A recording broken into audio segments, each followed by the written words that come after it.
fellow investigators, and welcome back to our video podcast, Into the Darkness, where my friends and I play the Call of Cthulhu role-playing game. I'm your host, Tom Rayleigh. Our campaign is The Timeless Sands of India. It was written by John Hook, and he is our game master. And this is episode 6. So, the recap will be given by Stuart Lively as his character, Major Barnes. So without any further delay, let's continue our journey into the darkness. Stuart? Journal entry, September 15th, 1923. What have I done with my life? I feel years have been wasted in service to king and country. What are we even doing here in India? Well, at least I know what I am doing here. Driven by my non-ceasing dreams, summoning me here, along with my travel companions. We seek refuge from these sleepless nights. After our meeting with Ali and his group offering us rest and then fleeing his warehouse after the attack from the adversary. Ugh, God. We find ourselves en route via train to the library. We've been summoned in this mysterious way to be defenders of this ancient library, the target of the adversary. Third-class passage on the train is cramped, but bearable. On the second day of the train journey, we were attacked by members of our opposition. They stopped at nothing to see us dead. We rose to the occasion. Mr. Ramachandran, Mr. Crane, Herr Hoffman, the lovely Miss Lockhart, and myself. We, band of brothers and sister, brought a bloody end to them. They know we are nearing their target. Will this push them to act more rashly? Only time will tell. From train to lorries, we board up and start on our last leg of the journey into the desert.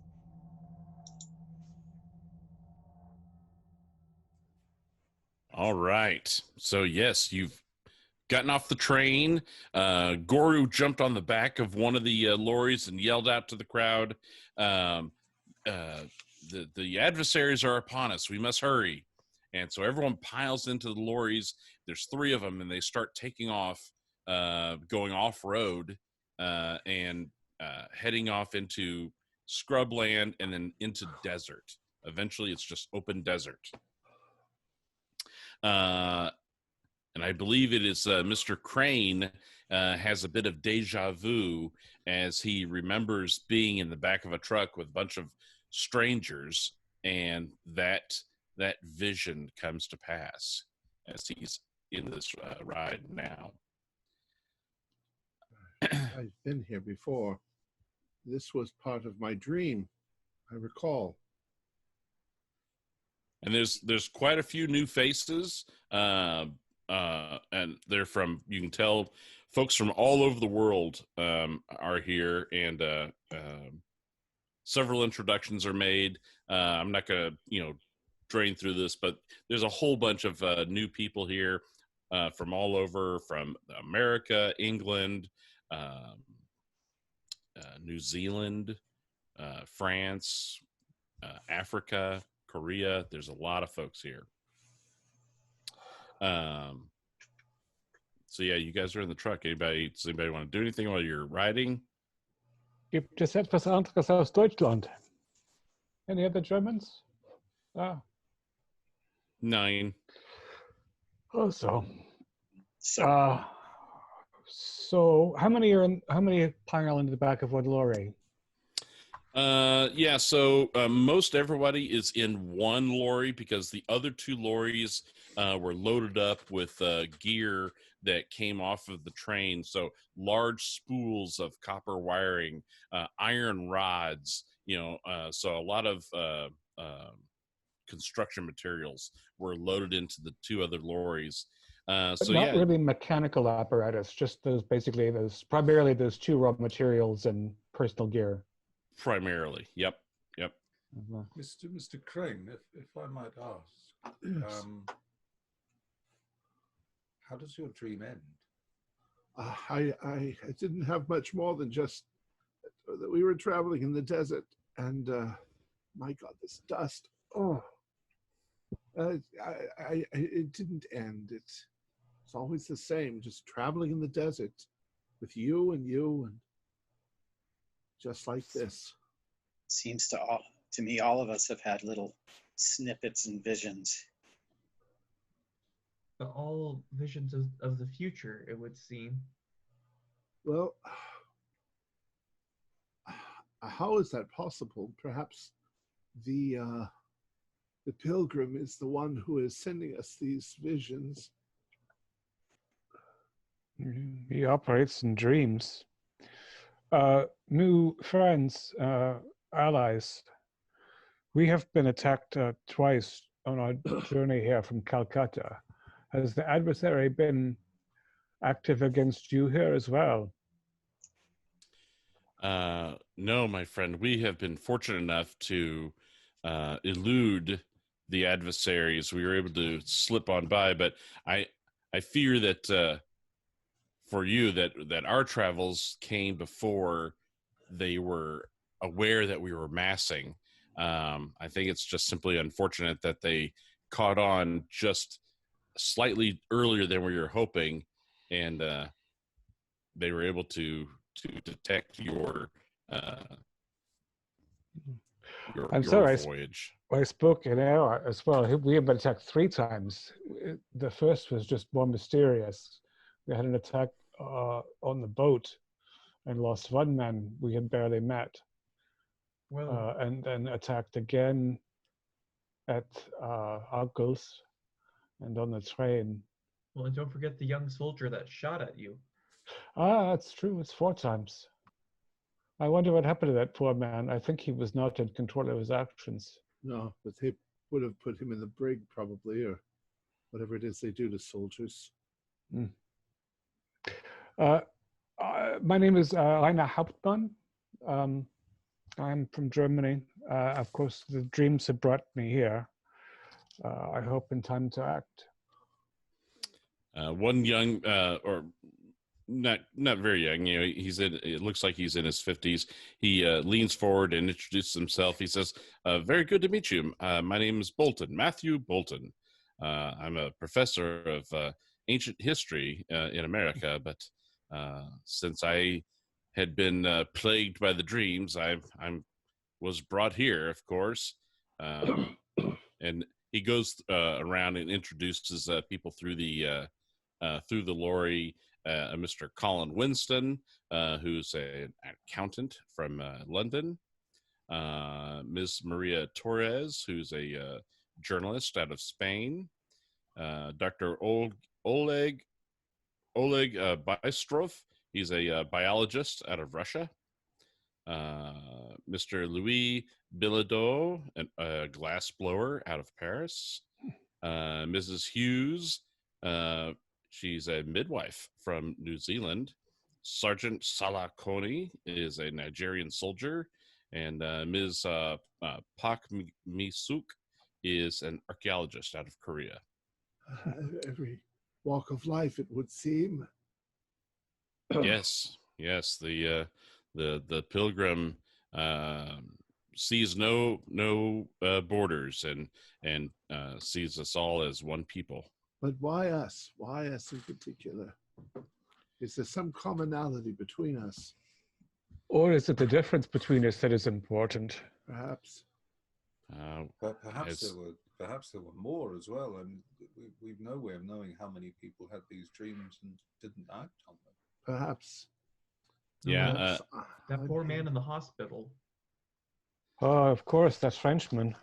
Yeah, Miss Torres, she leans forward and says, yes, there are so many more that succumb to the madness of the dreams and were unable to have the strength or wherewithal to make the journey.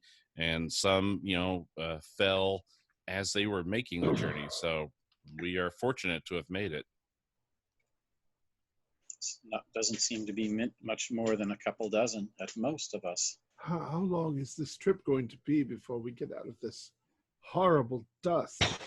At least another 2 hours, and you've already been on the road for at least an hour. My God. So as time passes, You feel the lorry slowing down as it crests another hill. Once over the dune, you see a huge stone sphere, half buried in the desert sands. The surface of the sphere has been etched by decades of blowing sand, and a huge crack has split the face of the sphere. As the lorries approach the sphere, you get a truer sense of scale, and the giant stone sphere is nearly as large as the Taj Mahal. Oh my God. Is that a natural formation? Some of the other passengers chuckle slightly and say, "No, it is not. It is the work of the pilgrim. You will see." So it is not natural, nor is it man-made. That is the truth of it. Yes. It looks terribly old. Older than you can imagine. As the convoy pulls up, several men emerge from the crack in the sphere, and they begin to unload the iron rods and copper wire cargo.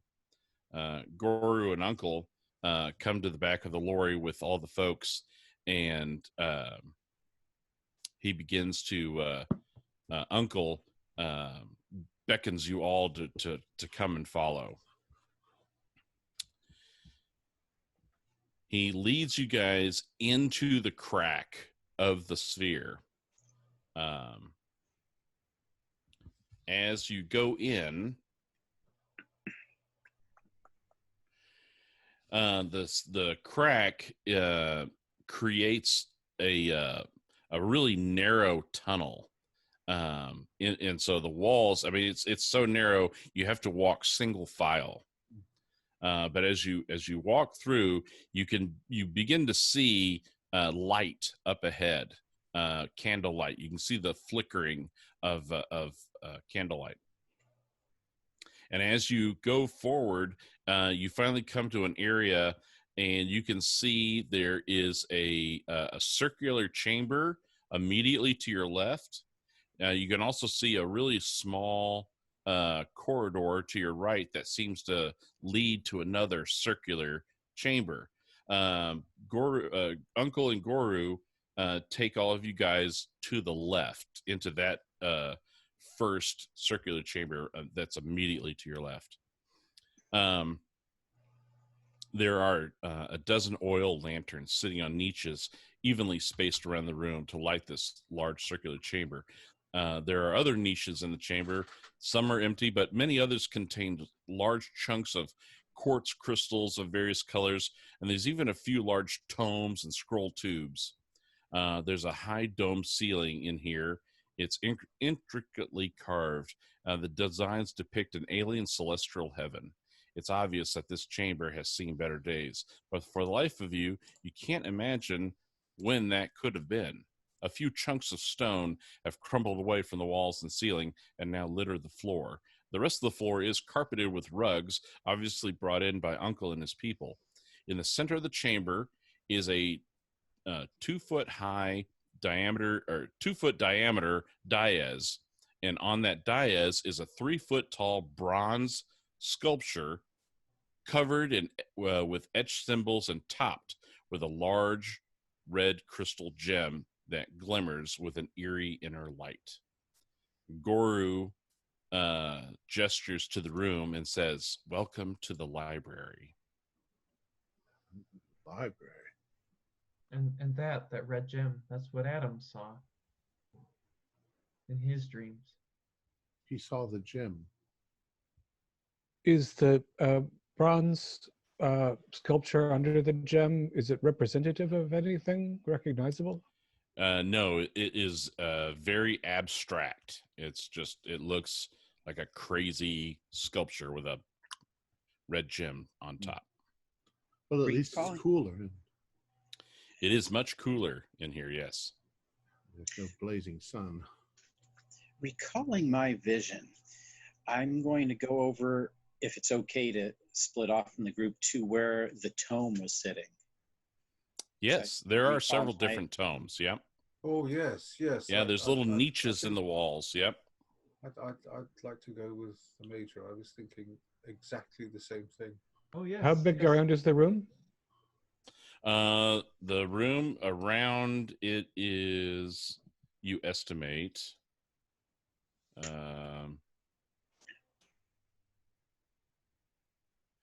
probably 35 feet in diameter. So there's plenty of room to walk around, but we're not going to not see each other. We're all in the same space. Right. Yeah, you're all in the same. This room is really an open space with niches around the walls. And then in the very center is that small dais with the sculpture on the dais.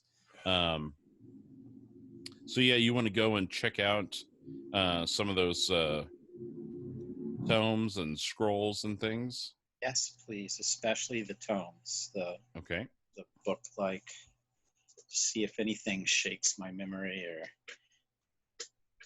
seems right to me. Yes. Or horribly wrong. I'm hoping wonderfully right. Wonderfully right, never horribly wrong. I say go. Yeah, go ahead. When are we going to meet this pilgrim?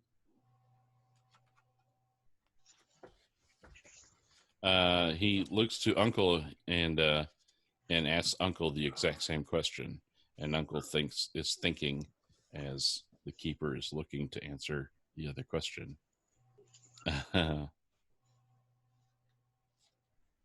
Okay. Give me.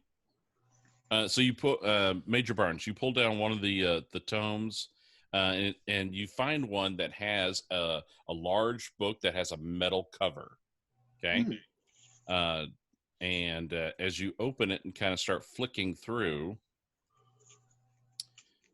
give me a library use. Library use. Yes. Oh, I need to roll with a penalty die. Okay. So I fail it on my very first try. So. Okay.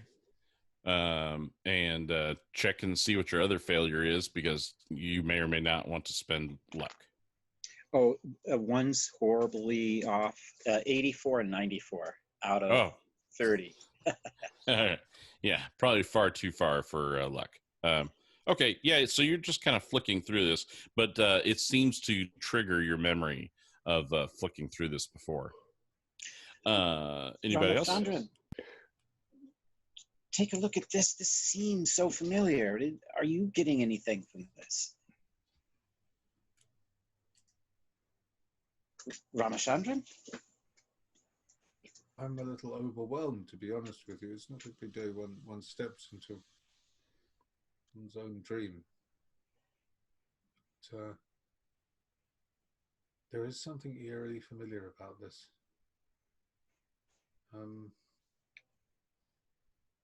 John, is there anything that I recognize as the book from my dream? You do think you see a book from your dream over on that shelf in one of the niches. Well, I'm going to approach it, but I'm at the same time I'm looking over at the old man to see if he's reacting in some way to the direction in which I'm heading. He nods pleasantly and ushers you to explore your interest. Well, in that case, I'm going to head over to the book to which I was drawn. Okay. You pick it up, and even though this is clearly the first time for you to do this, you feel a sense of deja vu as you do it. And as you flick through the book, give me a library use.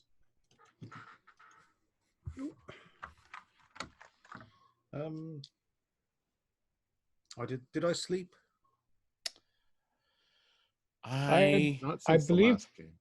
No, I don't think so. I believe that you were one of the ones that could rest. Yeah. But your rest was interrupted by the battle, but I think you went back to sleep afterwards. Yeah, I think you did get rest. Either way, that's a standard pass. Or possibly an extreme pass if I didn't need a penalty die, but if I did, then it's a standard pass. All right. with a success, as you're flicking through this book, a page falls open. Your hand is drawing down the page, eyes following your finger, and the book seems to be written like a journal, but it seems to be written in a variety of different hands. So some person is doing this entry, some person is doing that, and they're a variety of different entry types. And then you come upon an entry, and you read this entry, and what strikes you at first is that the handwriting seems so familiar, and you read this account about someone who pulled a woman aside and held her silent in an alley as certain men walked by, and you then said something about you're safe now and walked away with no other explanation. And then as you read who gives this account, it's signed with your own name in your own hand. This is something that you wrote, but you have no memory ever writing. Is there a date? There is a date, and it's like 10 years ago. Give me a sand roll. Oh, 96. That's a fail. So lose 3 sand. That's high enough to lose max. So yeah, you just have this realization that you have an entry in this book that you know that you wrote. This is your handwriting. You just have no memory of the event that's being described here. Well, in that case, I'm going to look back at the old man. What? And he gestures and says that everything will be okay and will be explained now. And so he calls you all. Uncle says, "Come, come," and he's drawing you towards the sculpture, towards the bronze sculpture in the center of the room. All of the other people that arrived with you guys, and also just Uncle's men. So there's a lot of people from his warehouse who are here as well. They've got like Ali Khan import uniforms and stuff. They all are in the room as well, but they take seats on the floor surrounding this sculpture. But Uncle calls the 5 of you forward to approach the sculpture. Okay, he calls each of you, Mr. Crane, Miss Lockhart, Major Barnes, Herr Hauptmann, and Mr. Ramachandran. Please come, come. And so he starts taking you each by the hand and places your hand on a piece of the bronze sculpture. Okay, so that you all are right there and have your fingers on the sculpture. Okay. Once you guys are all in place, Uncle stands up and he puts his fingers on the red crystal and he begins to kind of talk to himself. And he's muttering to himself in a language that none of you recognize. And once he's done muttering, he starts touching different areas of the bronze sculpture, different little divots, pock marks that are on the bronze. He's touching certain ones. He's twirling his hand on certain pieces of it, and he's doing certain movements. And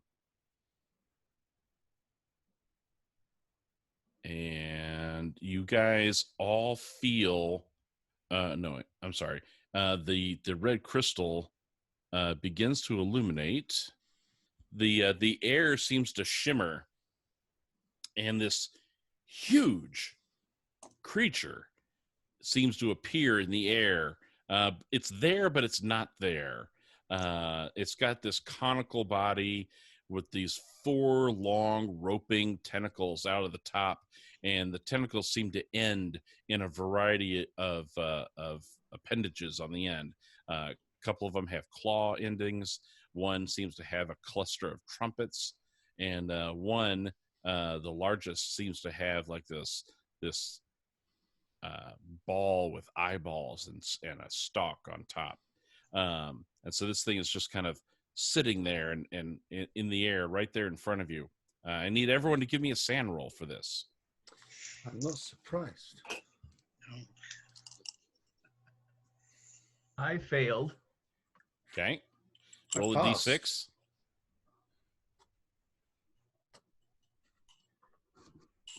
I only lost one. Okay.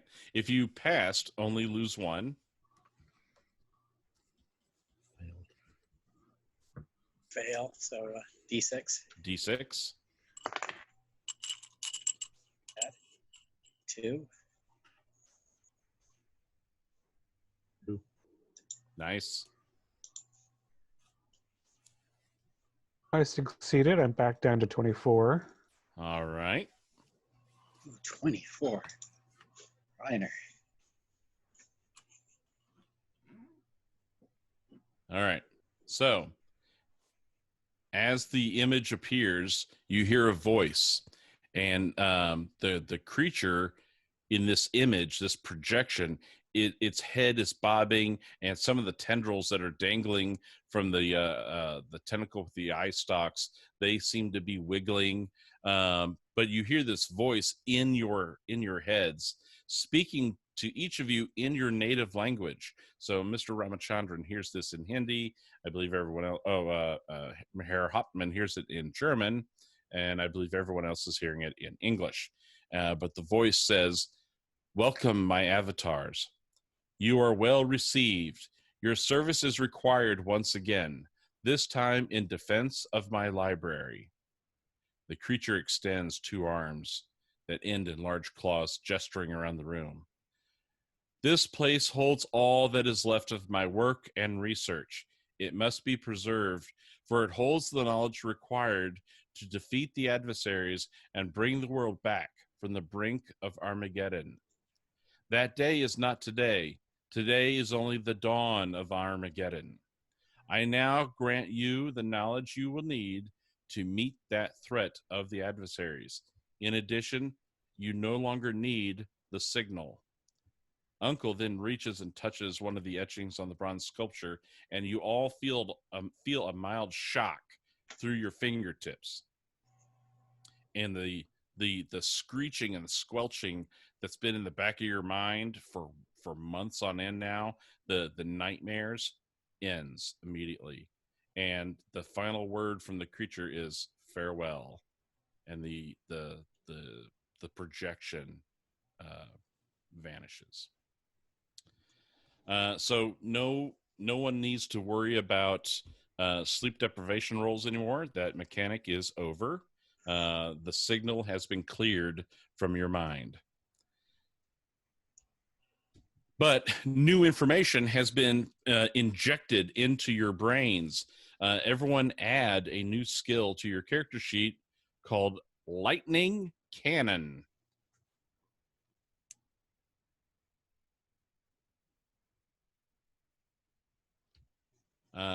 What is everyone's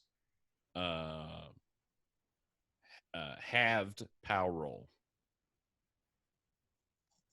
25. 33. Whatever your 25. half power roll is, that is your starting skill in Lightning Cannon.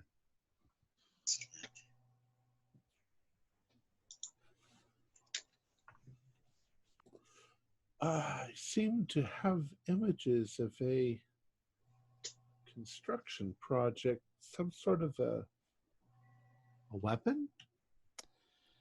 The iron rods and copper wiring now make sense, as these are 2 of the prime components for the Lightning Cannon. Does it And seem... once the projection ended, everyone in the room kind of got up and started, oh, thank you, sweetheart. I love you. Night night. Once the projection ended, you guys are like freed from that nightmare. all the other people that were in the room, they get up and kind of crowd around you guys and are like congratulating you and welcoming you to the family, that you guys have all, gone through the baptism that they have also been through.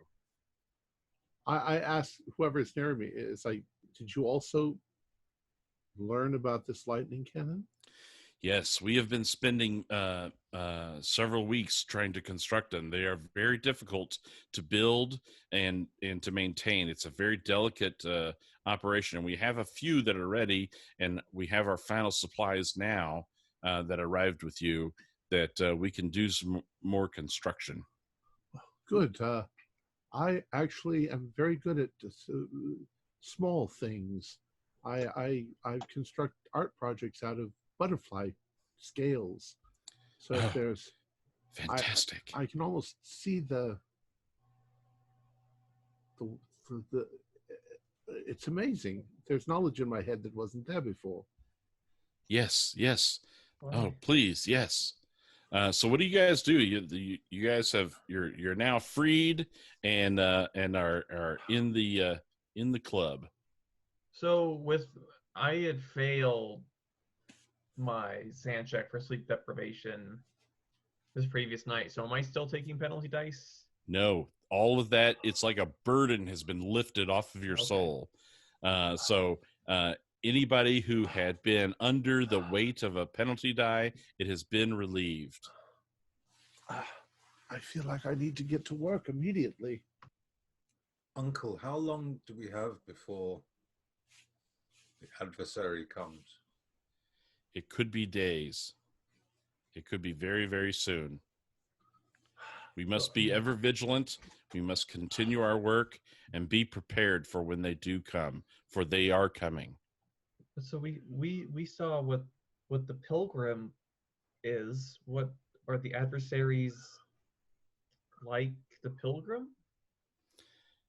The adversaries are being led or informed by creatures that Uncle says that I do not understand, but the pilgrim and the pilgrim's people, they have a plan for this earth that is not one of Armageddon, and so they have been utilizing humanity to try and steer the course of the river of time so that we could avoid Armageddon. But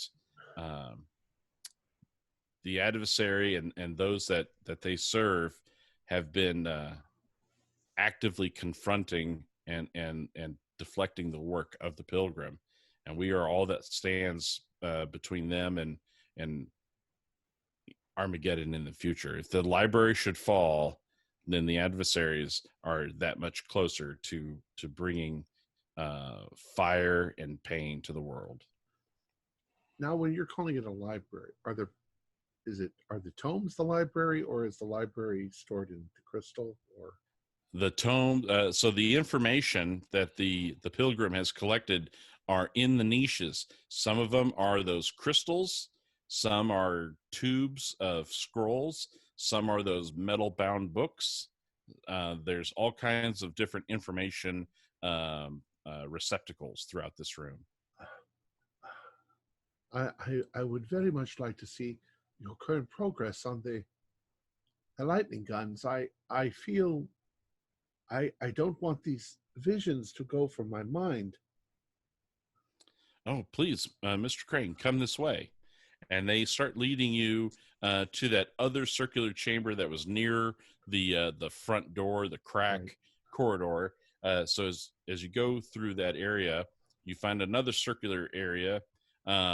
This one is in more disrepair. There's large chunks of the ceiling have crumbled and created little pockets of workspaces in here. But you find lots of different material in here to be worked with.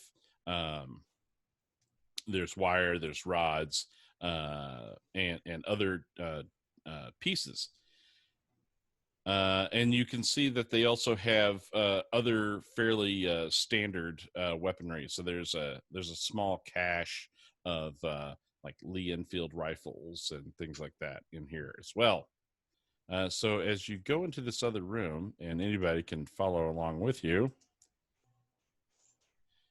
you are shown this device that would clearly be fitted onto a person's body with a couple of large tanks on your back and a large device on your chest with a couple of handle grips that would create the lightning effect. Excellent. Yes, yes. And so you can begin building that. Some of the other folks say, if anybody is still fatigued, we have sleeping quarters. We can show you where you can go to bed down if you'd like.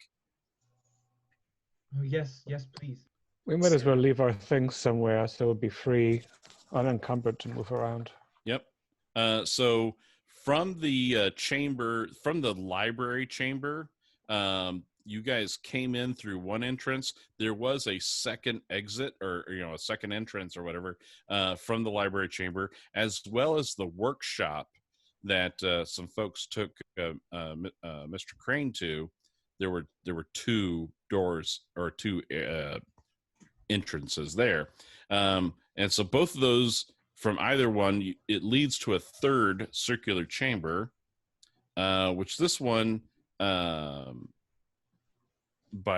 can tell from all the rugs that are on the floor, as well as all these different pillows and things, that this is a communal barracks area, and so people just kind of stake out a small little patch for their own, and then that's where they just lay down and sleep. You can see at the back of the chamber, there's what looks like a ramp, as if it might have gone down at some point in the distant past. But that ramp is utterly filled with sand. And so there's no other exits from this room. So in effect, this large Taj Mahal size sphere has the crack that allows you to come into it, and then there's three circular chambers inside, and they're all interconnected. So you could run laps around and around and around from room to room to room. But that's it. There are no other exits. So there's only one entrance and exit to get in and out of the sphere itself. Is there any cache of food here or water? I mean, we are in a desert. I suppose we need a good store of water here, or at least a well. Yeah, that's in the barracks also. So okay. They make they have a little campfire, and they can cook and eat and drink, and they do whatever they need to do. Basically, if they're not studying the library, if they're not building lightning cannons, they pretty much are relaxing here in the barracks. And all the light is oil lamps? And so, yes, oil lamps are everywhere. And with the places the ceiling has collapsed, it doesn't let any light in. It's just chunks of ceiling that have fallen. Correct. Because Gotcha.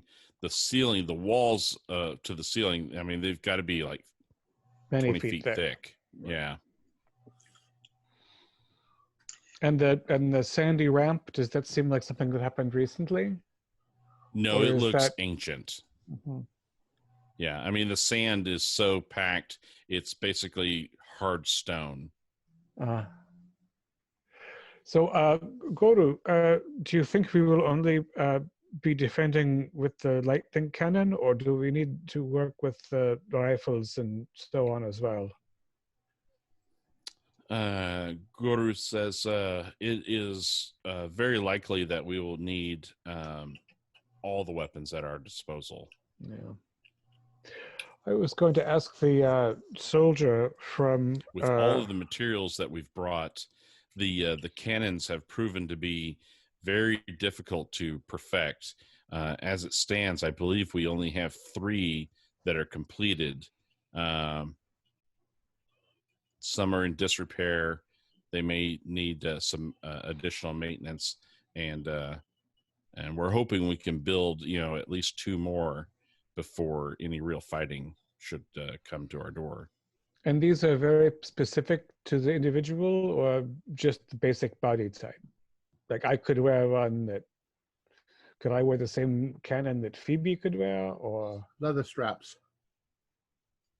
Yes, yeah, just a matter of strapping them on. Mm-hmm. I was going to ask the soldier from Nigeria if he could do anything with my elephant gun. Ah, okay. Yes. That damn thing. What's a second day? That's right. Yeah. Unencumbered with fatigue. Yes. And possibly with an expert on both mechanical engineering and firearms. Yes, so Sergeant Coney says, "Oh yes, let me take a look at that. I can help." And, Thank you very kindly. He starts to look over your weapon.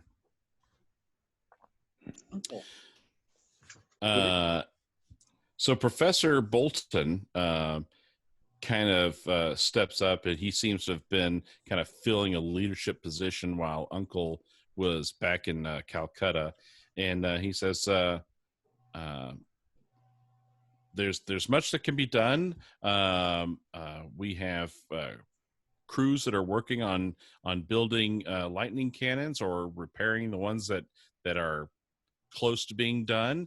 If anybody wants to help with that, we do need to be vigilant, and so we use the trucks to drive a perimeter to just kind of watch the surrounding area to keep a lookout for the adversaries if they should try to approach the library. And then some people are doing individual studying of the library just to see, what other kind of information they may be able to glean. You never know what could be helpful in the upcoming conflict. So, does anybody? What areas would everyone like to jump in and help with? Well, I'm working on the lightning gun. Okay. I will happily take some position on the roster of those driving the perimeter. Okay, great. Drive and have a good eye. But I might, since I'm sure there's already a system, perhaps I'll go to the library and see if there's anything written in German. Okay. I'd like to do some research in the library. I'd particularly like to know if anything like this has happened before. If there's ever been a need to defend the library against these people. It's obviously been here for a very long time. Very long time. Miss Lockhart, Mr. Major Barnes? I think I'll join Hopman and Ramachandran in the library. I would still like to find the book I've seen in my dreams. Okay. Major Barnes. You mentioned there was an armory with other weapons. Might there be something very similar to my cavalry saber that I'm very familiar fighting with, or regardless? I believe there I will is. help Mr. Crane. All right. If I could commandeer one of those, as I am very well drilled in the art of saber fighting. Yes, there is a saber. Yep. Excellent. If no one else would like that, I think it would help to be in my hands, and I will then carry on with Mr. Crane to assist. Very interested in getting this up and running. Yes. The size of those tweezers. Very impressive. Okay. So anybody who wants to do research in the library can give me a library use check. And those who want to build lightning cannons, I need a lightning cannon skill roll. 15 out of 33. Tick that skill. That's a hard roll. Mm-mm. Oh, does something go bad if I roll Nice. bad? I rolled an 87 out of 25. You rolled an 87 out of 25. No, don't put that there. You certainly don't break it. Okay. So. I don't That's electrocute myself. That's the Heisenberg regulator. But you are taking this is you right. But you see the point where they're like, wow, this has been really difficult to try and perfect this information, right? To try and perfect the construction. I've passed my library roll. I got a 17, which is a hard pass. Okay. The information stored in this library, it seems to be it's records about how this pilgrim, how it was making journeys into its future. So you were able to decipher that this creature apparently lives in Earth's distant past, when the world was far different, and it is able to traverse time, but it does so mentally. It sends its consciousness forward in time. And it inhabits the body and soul of a man and controls him like a puppet. And at the exact same time, that man's consciousness, for example, your own, if you're reading this right, is also then flung into the past, and it's basically switches places with that of the pilgrim. And so apparently, at some point 10 years ago, you were walking around in the body of that alien creature and experiencing your world as it is, or your world as it was in the past, while that creature was in your body, and it was doing things like preventing a woman from being murdered, because it benefited her to stay alive. It benefited Armageddon, the prevention of Armageddon, by her not dying by those bandits. And there are all kinds of little things, as you're reading throughout this, through these different journal entries, it all seems to be predicated on the basis of the butterfly effect. Where a butterfly flapping its wings in a savanna causes a hurricane on the ocean elsewhere, and so by doing little things, by preventing someone from not getting into a certain car, or doing a certain action and action A instead of doing action B, all these little things apparently add up to bigger things down the road, and that the pilgrim has all the time and energy that it needs to be studying all these different threads of time and figuring out when to make course corrections so that in people's lives, so that it will have a certain outcome in the future that it wants versus outcomes that the adversaries want. So would it be reasonable to assume from that when we had traded places with this creature, that may have been when we learned about the lightning cannon?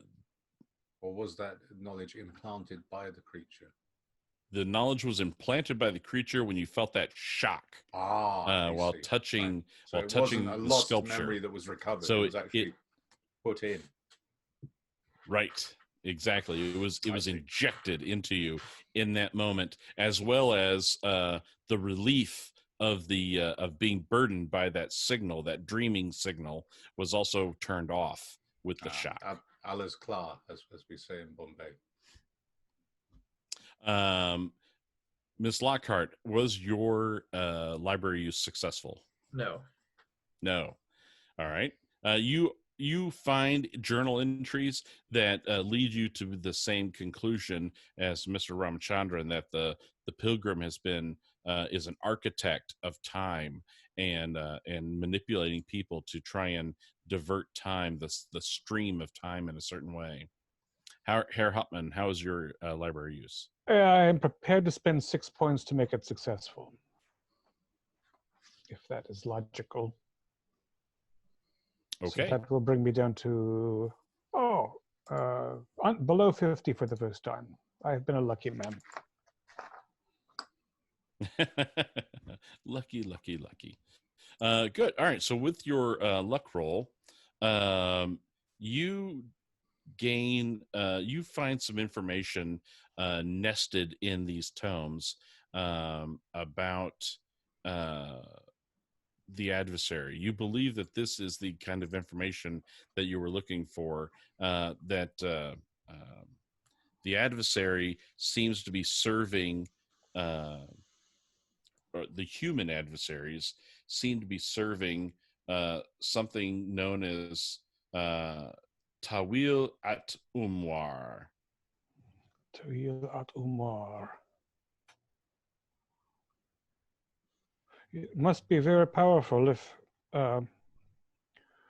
Ramachandran's understanding is correct, and even if you can manipulate time, we are still in danger here. Yes, you get a sense that this Tawil at Umwar is also a agent or a master of time, and that it clearly has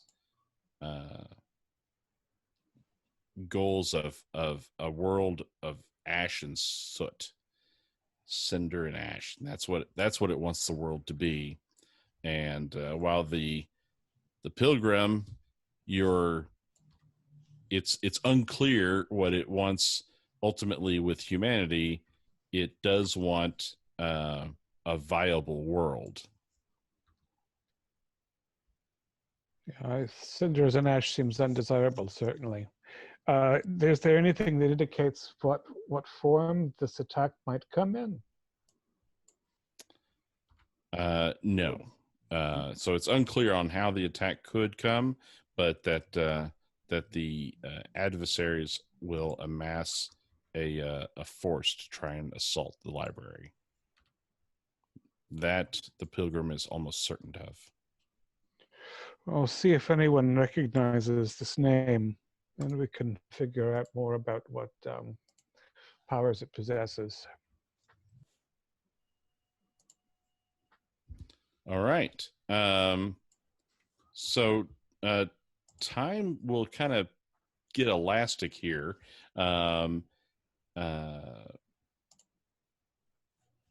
As you guys kind of start getting into the routine of, helping with the cooking and, some, kitchen and cleaning duties, taking shifts in building and maintaining of the weapons, maybe doing some minor research, but then also participating in the patrols that go out and check the surrounding areas. Might I attempt to teach some people to make sandbag positions around the front and rear entrances? I'm pretty well experienced with that, I believe. Absolutely, yeah. They while they probably weren't preparing for sandbags, you guys kind of start taking pillowcases and taking the stuffings out, filling them with sand, and start making makeshift sand barriers near the entrance to the library. Excellent, yeah, good use of that skill. So you start building a defendable position there right outside. Yeah, likewise, I think it would make sense to look for other defensible external positions, you know, bits of crevice in rock that a sniper could hide in or something like that. Assuming we won't all This be area barricaded. is a very rocky desert, so there's all kinds of boulders and things that you could, you know, through manpower or truck power, kind of push around and get into defendable positions. Do we manage to get any more lightning guns put together successfully? I will make a general luck roll for other workers, and then I will let you attempt another build roll. Where's my other die? Oh, right there. Jeez. Oh, 4. Oh my god. Nice. Yeah, you build a quality piece, actually. The crane lightning gun. It shoots lightning and then butterfly scales. And tea. That's right, and Tea. it makes your tea at the same time. It squirts Lipton tea at the bad guys. There you go. Is there a way to get to the top of the sphere? I'd imagine that would be the best lookout position for quite a distance for assisting the patrols. Because whereas the trucks, there will be blind spots. As a truck is over here, they won't be able to see over here. But atop the dome, maybe, is that possible? Or was it thought of already? Maybe have they set up a little lookout tower? Uncle says, "Oh, that's good thinking. Yeah, you should be very careful. The winds could pick up and may blow a man down from there, but that would certainly provide good visibility. You can give me a climb roll if you so want to traverse." Alrighty. Actually, I'm not that bad at that. Let me give this a whirl. 34. It's a standard success.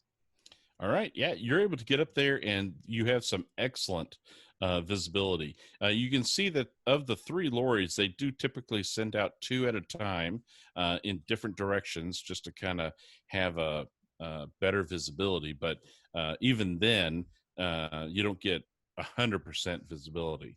But they do tend to drive out some good distance, and you'll lose sight of the lorries as they, you know, crest over a dune, and then maybe later you'll see them kind of crawling up on the further away on another dune.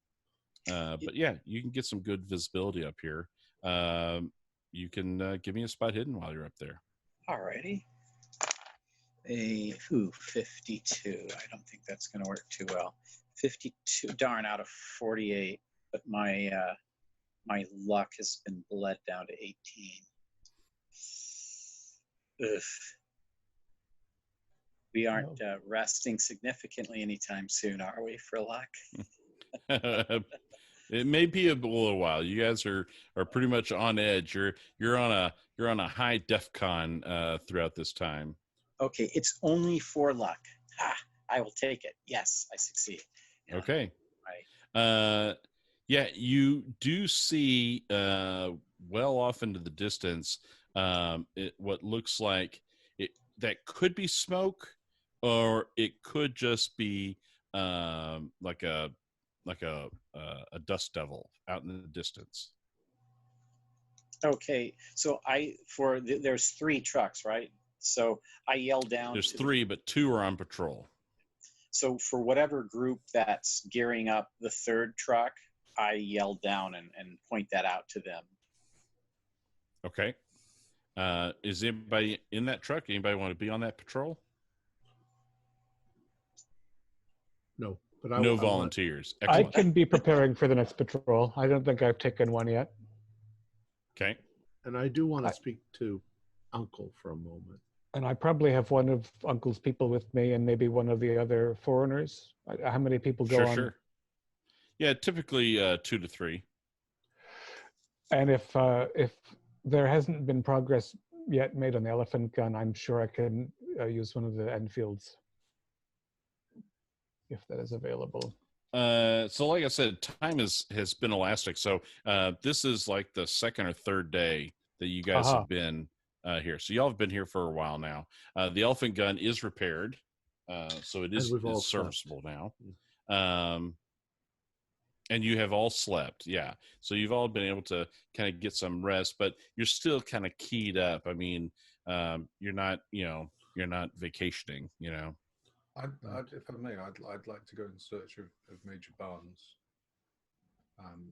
because I've had an idea. And then Mr. Crane, you wanted to have a conversation with Uncle. Yes, Uncle. The pilgrim wants us to protect the library, but he seemed to really not want the adversaries to get a hold of it.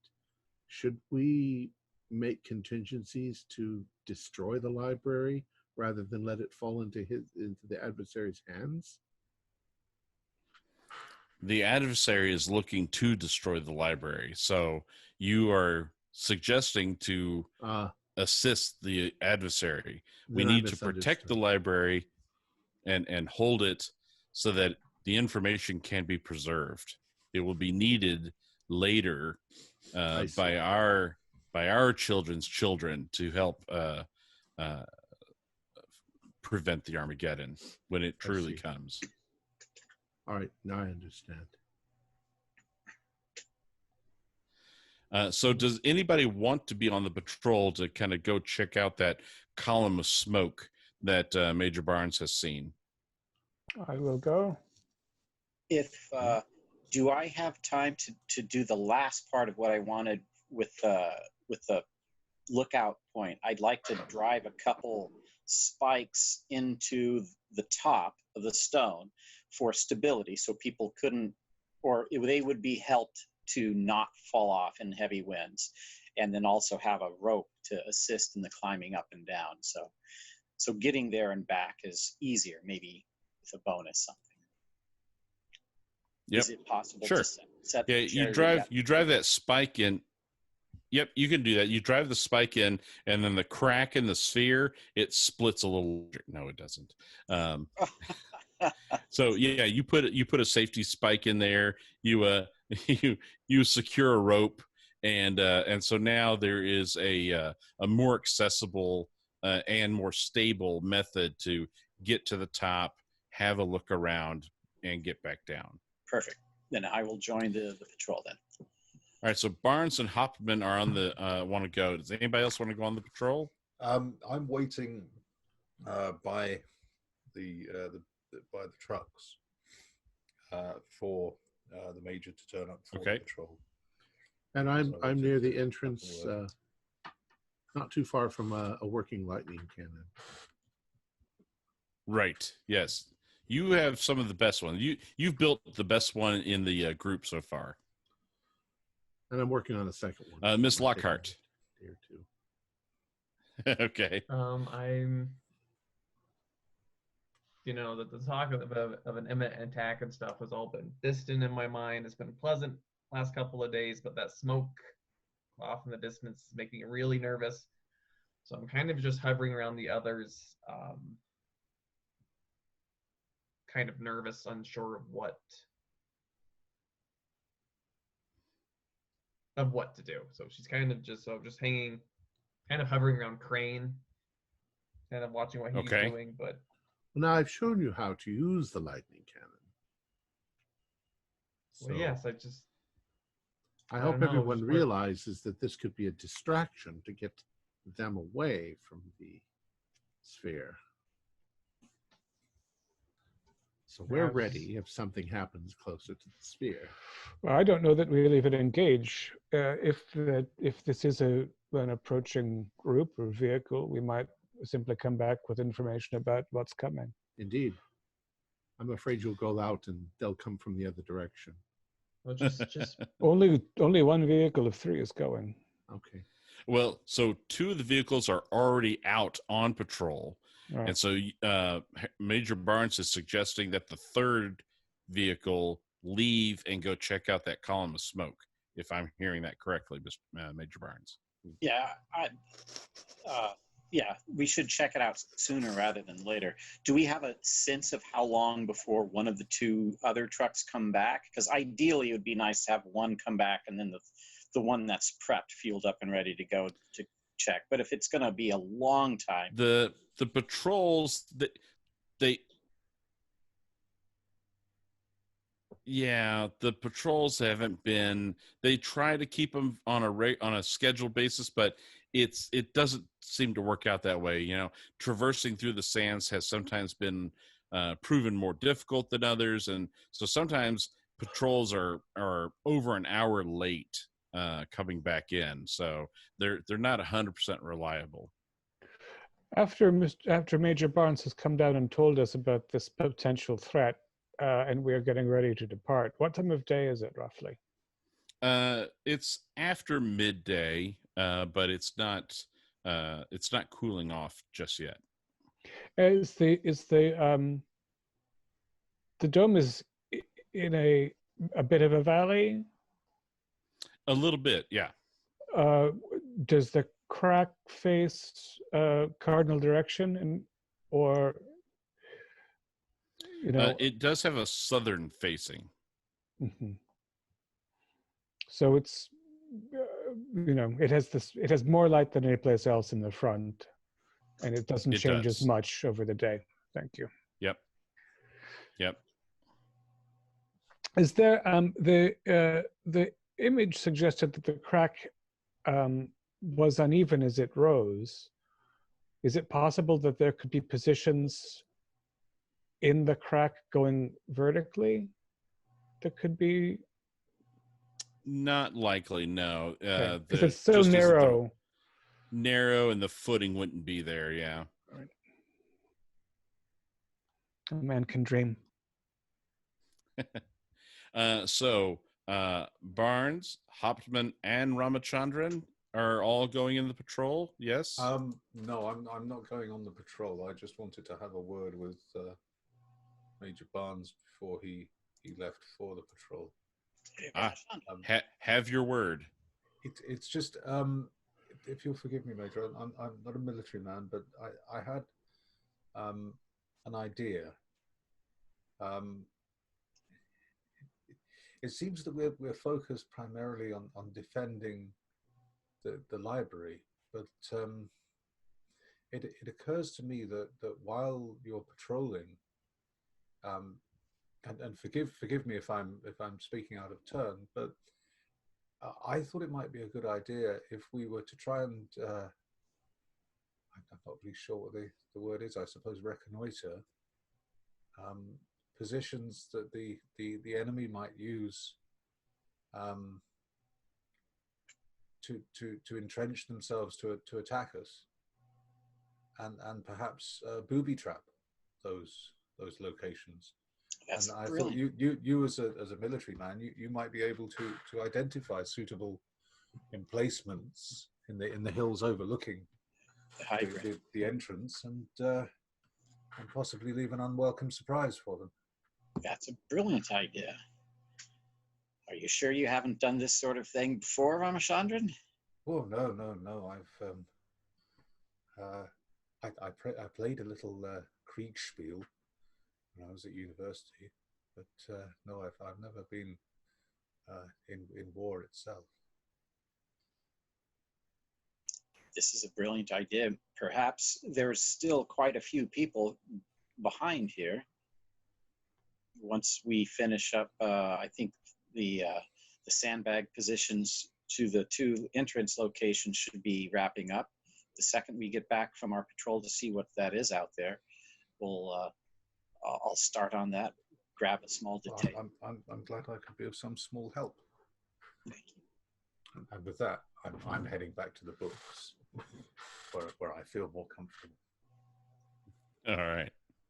Oh, make sure real quickly, one extra Lee Enfield's packed up in the truck. I know Herr Hauptmann's grabbing one, but I'd like one more as well. I'm familiar with that. I'm better with a saber, but in case we need range, I want to make sure a good Lee Enfield is added to the truck. Yeah. Okay. Actually, I have my big gun now. So you want to bring the elephant gun? It's even better in a vehicle because I can brace it not only on my arm. All right. So you have the elephant gun. Barnes, you have the Lee Enfield. And your driver is one of Uncle's men, one of his warehouse men. And he has a sidearm. He has a pistol. Excellent. And none of the other foreigners wants to come? The midwife, perhaps, in case we run across a woman and whose water is broken? No, it'll just be the three of you guys then on this patrol. All right. So you guys head out in the third lorry. The other two, like I said, are out on patrol. And you start making for the direction that Barnes thought he saw a column of smoke. So you guys start heading out, and it takes quite some time to kind of get out there. So you're driving for a little over an hour over dunes to finally kind of get into that area. And as you are getting closer to where you're like 10 minutes out, you're getting much closer, 10 minutes away from your target destination, you can tell that it is a column of smoke in the air. It's not a sand dust devil. And so as your lorry crests over this next dune, you can see one of y'all's lorries, one of the other two lorries that's already out on patrol. That's it. It's right ahead of you, and it's turned over on its side, and the engine is creating this column of smoke. The engine is burning? Is the vehicle burning? Yeah, it looks like it. Oil. It's black smoke. That would be oil. Trail of smoke. And is it in a gully? Is it on a crest? How is the visibility around the vehicle? The vehicle seems to be on the crest of a dune as it's been turned over. So you guys are looking at the belly of this overturned lorry. Do we see any movement? Any signs of activity? Not on this side, but again, you're looking at the undercarriage of the vehicle. And there are no footprints in the sand? Not on this side. Do you guys get out and approach? Well, yeah, I mean, I think at least one should stay in the vehicle in case we need to report this before we are all killed. What's the range again between our vehicle and observation of this and the capsized vehicle on fire? So the fire is out, and so that's just the remnants of the after fire. And you're probably 30 feet away right now. Oh, wow. Oh, we're on top of it. Oh, this is danger close. And that's 30 feet lateral, but 20 feet down and 20 feet up from dune to dune? Sure, yeah. Something like that? Right. And there's no other vehicle inside. We don't hear any motors or shots. You do not. All right. I think, Major Bonds, perhaps we should flank the vehicle. And the driver has some English, I assume. Yes. So if we don't come back or something happens, hurry back and tell them that we are under attack already. You got it, boss. I'll wait for your signal. I'll wait here. Okay. So he's going to stay in the vehicle and wait for you guys. And I think so. You guys get out and go in and check it out. Yeah, and I think one on the left, one on the right, at a distance, roughly the same distance as we are. Right, so we go out 20 feet as we move toward it. Okay. Does that make sense, Mr. Barnes? Sure. Major Barnes? All right. We'll keep within sight of one another, but right. flank it. All right. So you guys come around to the other side, and you can see there has not been a lot of wind or anything, but it won't take much to cover up. But you do see some drag marks in the sand leading away from the cab of the vehicle, of the overturned vehicle, and the drag marks lead down the dune that this one is crested on. It leads down that dune and towards another one not far away. And there, as we approach the smoking vehicle, we don't see any human occupants, alive or otherwise? Correct. There's nobody in the vehicle. Can we scan the horizon for in the direction of the track marks going off to see if there's any thing on the horizon? Yeah, you can give me a spot hidden. Certainly. You can give me a spot hidden. And actually, so there's a lot going on here. You can give me spot hidden, you can give me listen, and you can give me track if you so desire. Okay. Well, the spot hidden kickoff was an extreme. Okay, great. And all right, then else? I will take listen just to balance. And that is 28, so that's from 47. That's just regular.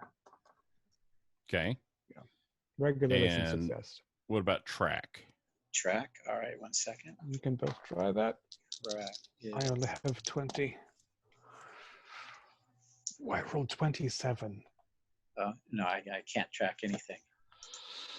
Well, we have heard and seen. I don't know if I. So, Major Barnes, you were looking around, and this portion of the desert seems pretty sandy. A lot of sand. But as you're looking kind of down, you do see what would be just past the next dune. You do see a rocky outcropping, and Herr Hauptmann, you kind of keyed in and you hear the sound of braying camels from the same direction as that rocky outcropping. So I think they're still close. I can hear, I think, the animals. And you point out the rocks. So I think we should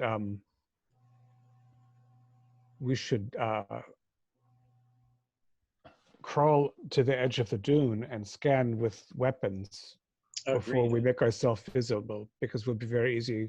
There's so much clutter over there, you've said. The Lee Enfields would be good at range as they try to column move out. I agree. Yeah. Go forward. All right. So you guys head down this dune towards the other one that has the rocky outcropping just beyond it. Yeah. So as you guys head down there and you crest the other dune, you get down on your bellies and kind of peer over towards the rocky outcropping. As you look over the edge of this dune, you see that little rocky bluff. And there seems to be like a small oasis there. The rocky bluff is actually it looks like it's a cave entrance to a subterranean cave system right over there. And right before the mouth of the cave, you see a semicircle of 7 evenly spaced stone steels, each about 3 feet tall. And they kind of make a semicircle around the opening of the cave. There's about 40 people, 40 people in black robes and black shemags. It's the turban with the face mask. And they're also all carrying large curved scimitars. But there's 40 people, and they're down there, and there's also a cluster of camels, and they're all near the steel stones that are outside the cave entrance, and they're all kind of murmuring in a low voice. One of the 40 men down there in black has a red sash around his waist, and he holds a wicked dagger instead of a scimitar. And there seems to be something on the ground that he's walking around. 3 things on the ground. And as you peer closer, you can see that those 3 things that are on the ground in front of him are 3 of your companions. So a couple of Uncle's workers, his little warehouse workers. But then you also see Dr. Oleg Bystrov, the Russian biologist. He's down there also. They've all been buried up to their necks, and so only their heads are showing above the sand.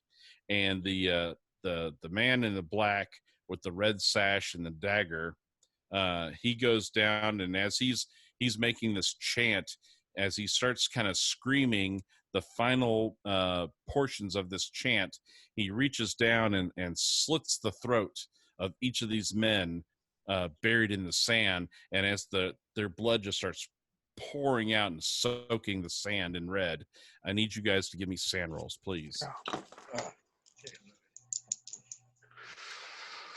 34. Oh, great. Oh, right. That's not a success.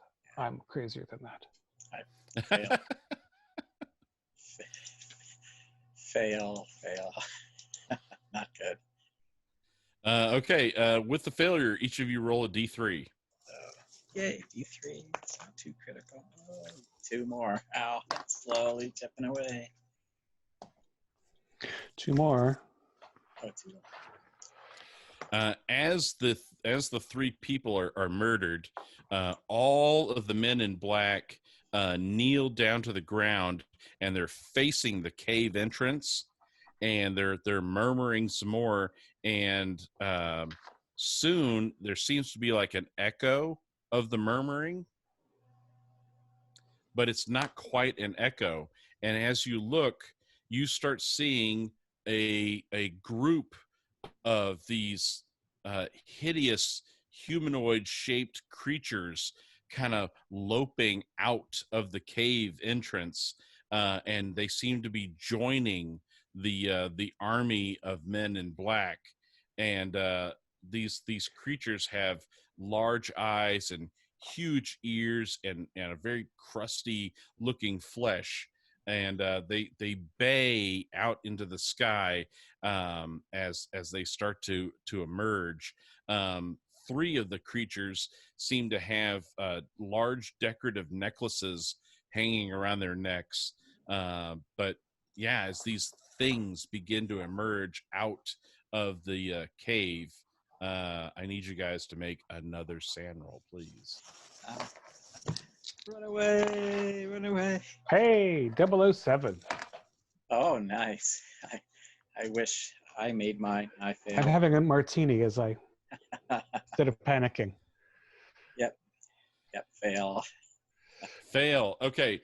So in this particular case, because of the mass of mythos creatures coming out, that it's not just one, you actually end up losing the maximum sanity for seeing so many appearing at once. So you lose 6 sanity. Please give me an idea roll. 6. Oh, that's not good. And as I succeeded, I should roll a d6 or take 1 or 2. Yeah, I want you to roll a d6 for having a success. But oh no, I succeed. Of course you do. Run away. Hopefully it's just run away. That's what we hope for. How did yours go, Hopman? I rolled a 1. I am very cool under pressure. Yes, I'm already trying to pull him away. I was trying to pull him away when I saw the curved dagger, but I couldn't take my eyes off either. So give me and this swarm of creatures. They see the offering made to them in the sand, and they descend upon those heads that are painting the sand red, and they start digging out the bodies and just start, just their clawed hands are just digging into the flesh and pulling out flesh and organs as they start having this feast right there at the cave entrance. Barnes, this will give us time to get away. I Barnes, need Major Barnes to roll a D10. A D10. Oh yeah, because I passed my where D10. Oh, that's right. It's just what I.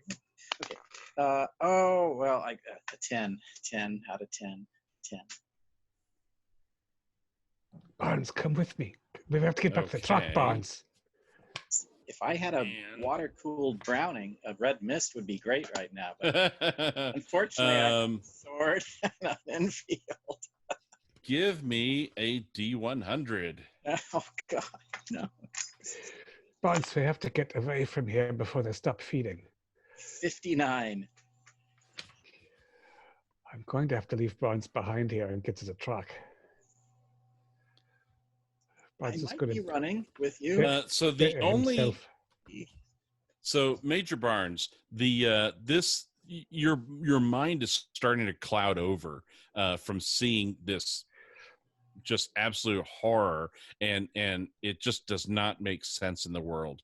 In fact, the only thing that anchors you right now, and it just kind of leapt into your mind, is some of the old cadence songs that you would sing while marching in a parade, right? In formation with all of your fellow soldiers. And so Herr Hauptmann is urging you to leave, and now is the perfect time to march, and to march to a tune. So you stand from where you're at and begin to sing an old marching song as you turn around and with as perfect grace as you can manage in a shifting sand ground. You begin to try and start marching your way back towards your truck. Forced march, I'm hoping. Double time. And again, singing as you're doing this. Herr Hauptmann, you notice that his song has drawn unwanted attention. How many of the things were there? A quick head count is 18. Okay. So, yeah, this is why his brain completely snapped. I understand. It's like stepping on an anthill, except the ants are giant monsters.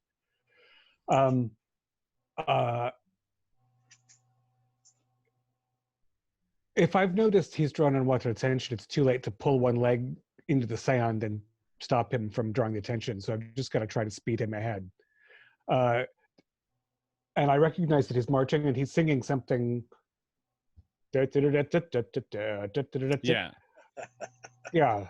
We march and the men will come again. Yeah, I mean, he's just singing this giddy little tune. Yeah. Herr Barnes, schnell, quickly, double time now. And I will try to match him, but I'm going to be bounding because at least one of us needs to get to the vehicle. He starts singing faster, so his legs move at the same speed of his song. So as he sings faster, his legs move faster. But here we go again, and so he's just gonna start. So it is an uphill battle for you guys to kind of run up this sand dune to get back, to crest over to get back to where your truck is, where your third gentleman is waiting in the truck. So you guys need to give me climb rolls as you're going up the sand dune, and the sand is sliding down under your feet. That's not good. No, it's not good. It's all downhill from now. Well, literally in your case. I rolled a 25, and I'll spend that 5. Okay. And if I get to the top of the dune, I want to turn around at the dune crest, because I assume he's going to take a moment. Yes. And I'll be ready to fire. I should get a good spray if they're cresting behind us with the elephant gun. I should be able to make them think twice about following. So I'm going to prepare that shot while he clambers up. And I have to remember to spend the 5 luck. Okay. Running out of luck. Barnes, how'd your climb go? 58 out of 40. Missed it by 18. And I only have 14 luck left. So, yeah. Maybe it wasn't a horrendous fall, though. Just like delayed, maybe? It is a delay. So you get close to the top, but you get delayed. As Herr Hauptmann, you see one of those, just one of those horrific creatures, and its entire face and chest is covered in red gore from it recently feasting, and it comes bounding over the top of the dune, salivating, looking for more fresh blood. I was hoping for men in black. I was hoping for men in black and not hideous creatures. All right. I've got a 40 I have to fire. If there's anything I can brace myself against so that I don't... Well, I guess I'll fall down the dune in the right direction.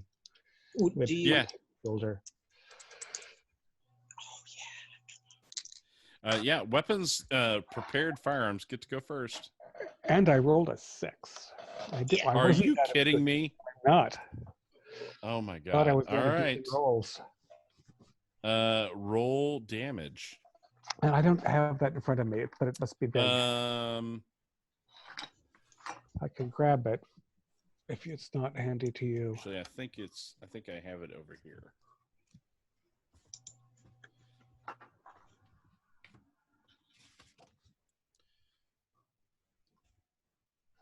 All right, on 40, that's extreme. Good point. Here we go. Elephant gun. 3d6 plus 4. That might even bother one of these things. 5, 4, 4. That's 13. 3d6 plus 4, you said? Correct. 3d6 plus 4. 17. And then with an extreme success, is that 17 points? Shot? 17. All right, and the extreme means what? Piercing. Does that make it piercing? It is. I don't think it is a piercing weapon. It is counted as a rifle. It is counted as a rifle, not a shotgun. But I don't.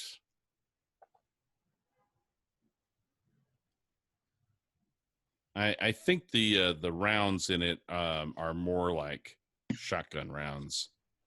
I don't think it's going to be a piercing weapon. No, it doesn't have to be piercing because it creates a massive damage, but fairly shallow. So you pull this trigger, and the creature it crested the hill, and its entire chest, it just opened up from the impact of your weapon. It just kind of fell apart, and you can see, it is.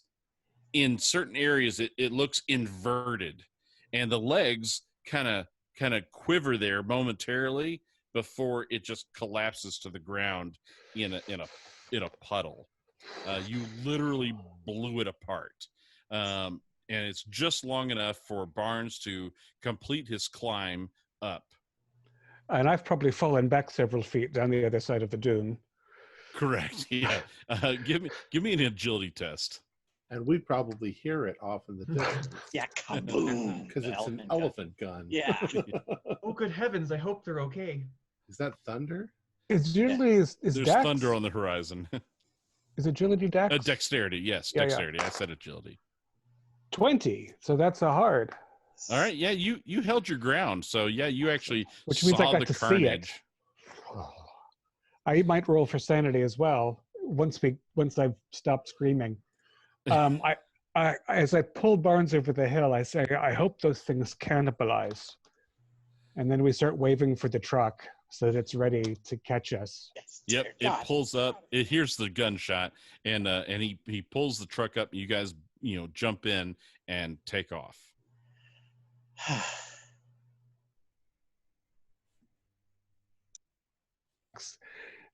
Barnes, if you have any brandy, I think it's a good time. Back.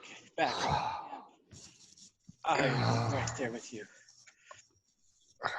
I don't know what came over me. I just had to get away, and I was just brought back to the forced marches of, let's get out of here.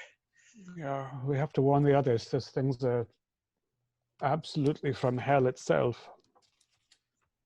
You can add Melomania, Melomania, Melomania, to your sheet, Major Barnes. The Zephyr of honey bees? Melomania is melody. So you're infatuated with music. Oh, there it is. Manias. Here it is. Perfect. Melomania. Okay. Perfect. So on the drive back, Barnes is annoyingly humming to himself.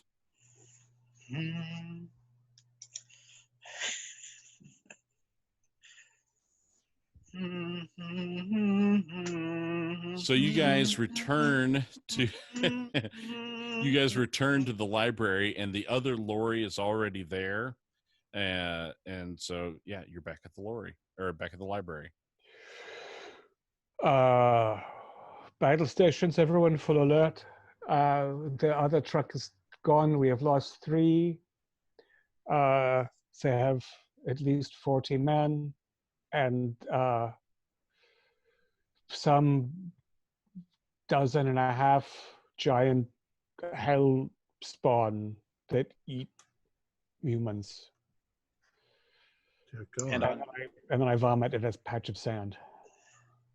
And what was the smoke? Was it the truck? What's the truck? And we drove here back in, how fast did we get back via truck again? It was an hour drive. Oh, so if they're on camel, they'll probably be here in 2 if they followed us. Maybe, I don't know. That thing from hell was very fast. But yeah, that could. From the cave mouth to our crest very quickly. Almost as if it's designed for this terrain. Yeah, right. It might be maybe a beast or 2, or maybe all of them are on our heels. We don't know.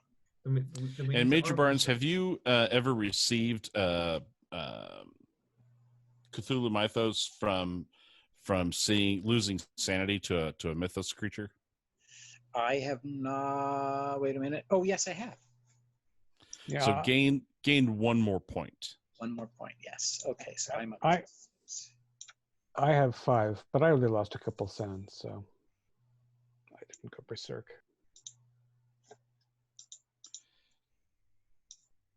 All right. There we go.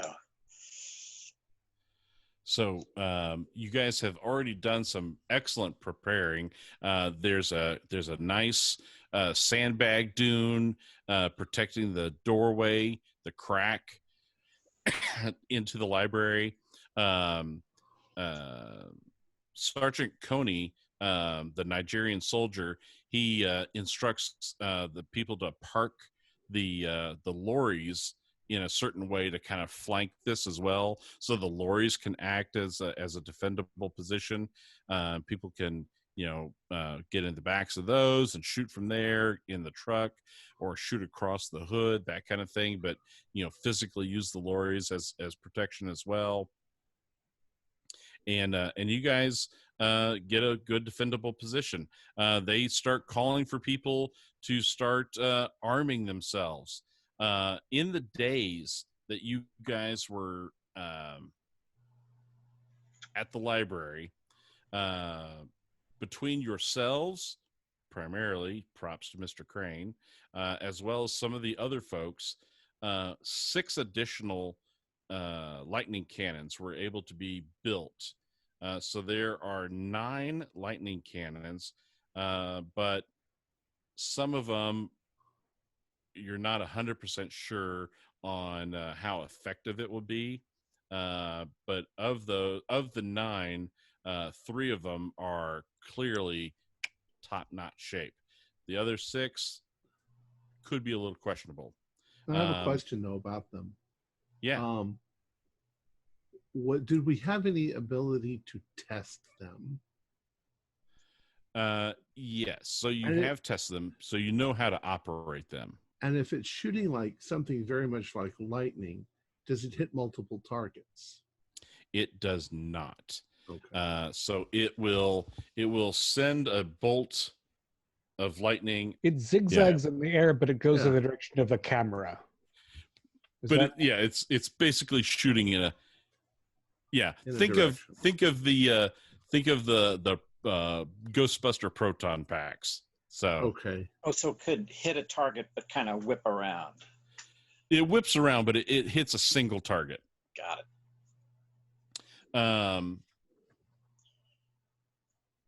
So the way the lightning cannons operate, do I have a separate write-up for that? We just gotta build up the charge. Yeah, you they come with fuzzy socks and rubber pads. No, you gotta get the hamsters running in the back. And you set a dial, and then by setting that dial, it does a charge of that intensity. So you'll be able to have fewer full power shots or more slightly weaker shots. So you'll get to choose how you want to dial up the attack. Okay. So who wants to be armed with what? So there's pretty much there's Lee Enfield rifles. There are a variety of Indian guns and handheld weapons. There are some pistols, and there are lightning cannons. Now, the lightning cannons do require both hands to operate, so you won't be able to dual wield anything. Well, could I have my gun strapped to my side so that if they get really close, I could just not use the cannon and just pull out my gun to shoot? You could. It'll be cumbersome because you're going to have the weight of that cannon. If you let go of the handles, it just kind of drops in front of you, and so it's kind of pulling you off your balance as it tries to pull you forward. Well, let's just call it like a last-ditch effort. If I'm knocked down and they're on top of me. You can definitely have a small one-handed weapon, be it a dagger or a pistol, on your hip for a last-ditch use. My pistol. All right. Okay. But other than that, you want a cannon? Yeah. Okay. Miss Lockhart?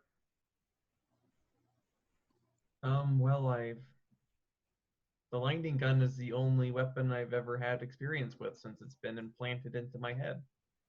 Okay. I don't know how lightning to use cannon it is. Yep. Major Barnes?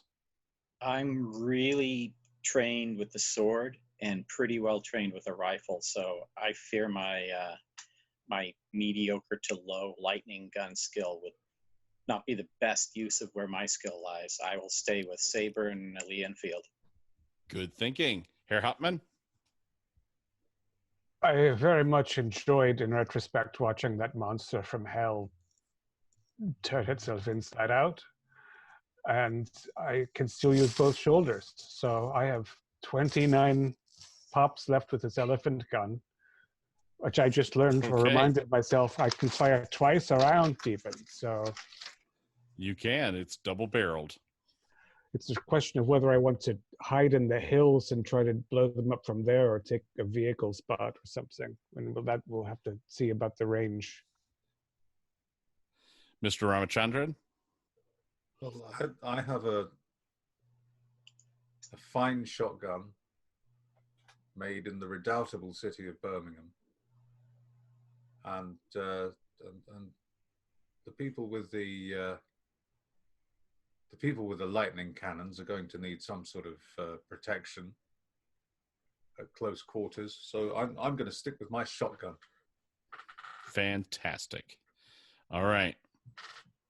So I assume everyone takes a position, a defendable position outdoors, either behind the sandbags or, next to or in the truck kind of thing. Anybody else want to have a different position? Do you have to be fairly close to use the lightning? No, you can shoot probably up to 20, really well up to 20, 25 feet. You can go beyond that, but it's not as accurate. Okay. So I'm behind the sandbags near the crack. Okay. Wait for them to get close, Crane. Don't shoot until you see the whites of their eyes. But what if their eyes are white? Well, or they have no eyes. Blood red. Hope they don't charge with their eyes shut. What if they have 50 eyes? So do we have to wait till I can see the whites in all 50 of them, or just one of them? Just improvise. Is the library in such a space that we can be reasonably secure that they won't, half of them just go behind us from the beginning and then march around quietly with scimitars? Do we have some kind of front, or are we exposed all around? Well, except you have a front. I mean, because of the positioning of the trucks now, that's also helping on your flank.